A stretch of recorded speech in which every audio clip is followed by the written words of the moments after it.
राधे राधे भक्तों, स्वागत है आप सभी का हमारे चैनल में। तो आज के वीडियो में हम उत्पन्ना एकादशी की कथा सुनेंगे। एक समय की बात है, सतयुग में मोर नाम का दैत्य उत्पन्न हुआ। वह बड़ा बलवान और भयानक था। उस प्रचंड दैत्य ने इंद्र, आदित्य, वसु, वायु, अग्नि और सभी देवताओं को पराजित करके भगा दिया। तब इंद्र सहित सभी देवताओं ने भयभीत होकर भगवान शिव से सारा वृतांत कहा और बोले, हे कैलाशपति, मोर दैत्य से भयभीत होकर सब देवता मृत्यु लोक में फिर रहे हैं। तब भगवान शिव ने कहा, हे देवताओं, तीनों लोकों के स्वामी, भक्तों के दुखों का नाश करने वाले भगवान विष्णु की शरण में जाओ। वे ही तुम्हारे दुखों को दूर कर सकते हैं। शिवजी के ऐसे वचन सुनकर सभी देवता क्षीर सागर में पहुँचे। वहाँ भगवान को शयन करते देख हाथ जोड़कर उनकी स्तुति करने लगे कि हे देवताओं द्वारा स्तुति करने योग्य प्रभु, आपको बारंबार नमस्कार है। देवताओं की रक्षा करने वाले मधुसूदन, आपको नमस्कार है। आप हमारी रक्षा करें। दैत्यों से भयभीत होकर हम सब आपकी शरण में आए हैं। आप इस संसार के कर्ता, माता पिता, उत्पत्ति और पालन करता और संहार करने वाले हैं। सबको शांति प्रदान करने वाले हैं। आकाश और पाताल भी आप ही हैं। यजमान, यज्ञ, कर्म, कर्ता, भोक्ता भी आप ही हैं। आप सर्वव्यापक हैं। आपके सिवा तीनों लोकों में कुछ भी चर अथवा अचर नहीं है। हे भगवान, दैत्यों ने हमको जीतकर स्वर्ग से भ्रष्ट कर दिया है और हम सब देवता इधर उधर भागे भागे फिर रहे हैं।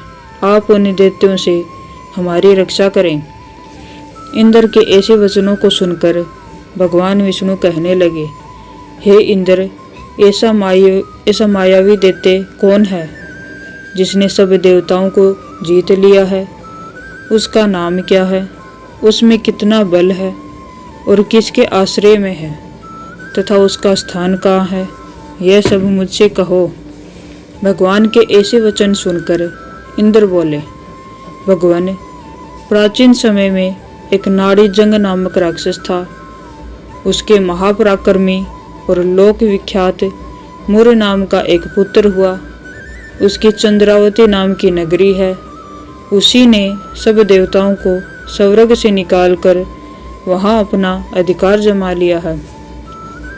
उसने इंद्र, अग्नि, वरुण, यम, वायु, इस चंद्रमा आदि सबके स्थान पर अधिकार कर लिया है।